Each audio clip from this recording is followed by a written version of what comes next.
disasters, the hardest hit victims are the children, our future generation. A kid has been in a disaster zone. They have to go through the healing period.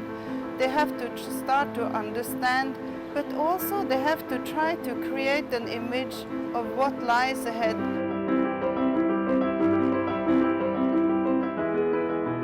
It's often the mental scars that leave lifelong problems, not so much their surgical scars.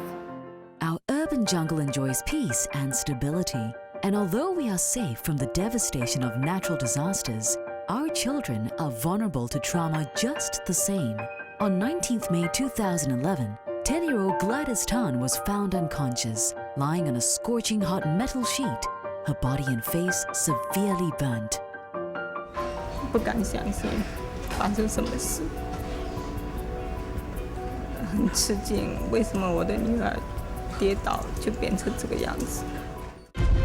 She suffered second and third degree burns to her body and face, and was rushed into the operation theater to treat the burn.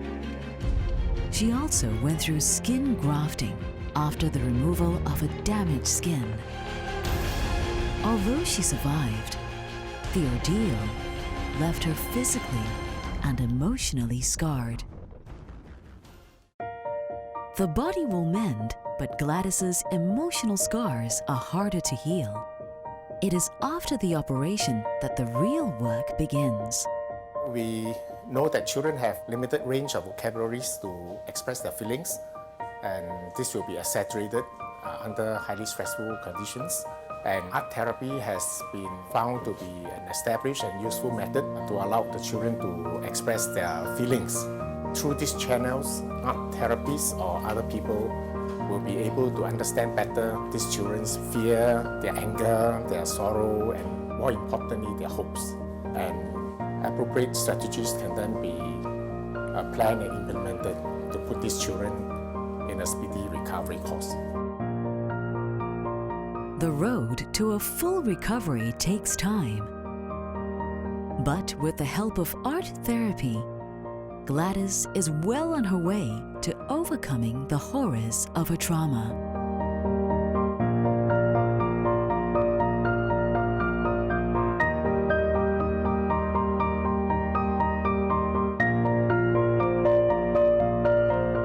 Gladys is one of the success stories who benefited from art therapy, but there can be many others.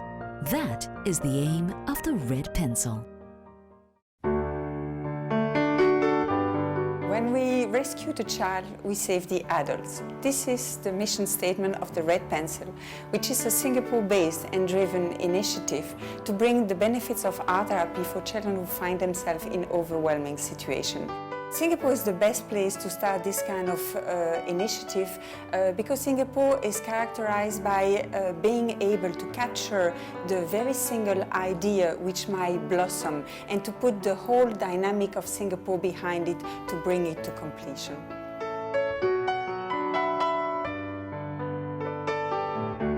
The Red Pencil is very grateful for the partners who are working with us to achieve this mission, and that includes the Swiss Art Therapy Foundation, the Singapore Red Cross, Mercy Relief, KK Hospital, and La Salle College of the Arts.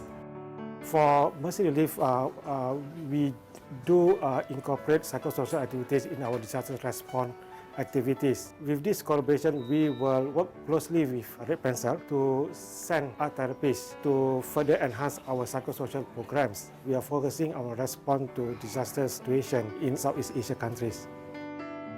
We will work with Red Pencil to identify suitable candidates in the countries around the region who can then come to Singapore and undergo a program to prepare them to be art therapists. There's nothing like having someone from your own community, from your own locale to be there to reach out to the children or to other victims of the disaster. Children are our hope and our future, yet some of them are facing a daunting life.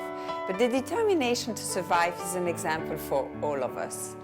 you can play a part in the life of those children by giving support to the mission of the Red Pencil. We thank you very much for that.